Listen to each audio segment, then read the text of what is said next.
নেন ভাই নেন এদিকে তাকান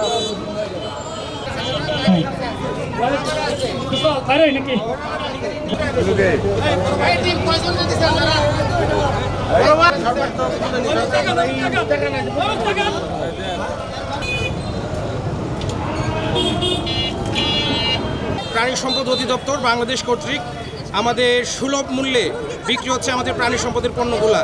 এর মধ্যে রয়েছে আমাদের গরুর মাংস, রয়েছে ড্রেস ব্রয়লার, রয়েছে দুধ, রয়েছে ডিম। তো আপনারা সবাই অবগত আছেন মাহে রমজানে আমাদের বাজার পরিস্থিতি কিছুটা অস্থিতিশীল হয়ে যায় বা কিছুটা বৃদ্ধি পায়।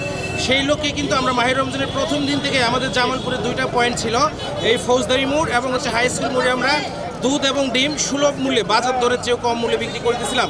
তো সম্প্রতি প্রাণী সম্পদের নির্দেশনা অনুযায়ী প্রাণী সম্পদ অধিদপ্তর নির্দেশনা অনুযায়ী আমাদের বিভাগীয় প্রাণী সম্পদ দপ্তর ময়মনসিংহের আয়োজনে এবং জামালপুর প্রাণী সম্পদ দপ্তর এবং প্রশাসনের সহায়তায় আমরা আজকে থেকে আমরা আয়োজন করতে যাচ্ছি গরুর মাংস এবং ড্রেস ব্রয়লার দুধ ডিমের পাশাপাশি। তো আজকে জনগণের মধ্যে ব্যাপক সেরা। আজকে আমরা সকাল 10টায় এটা উদ্বোধন করেছিলাম।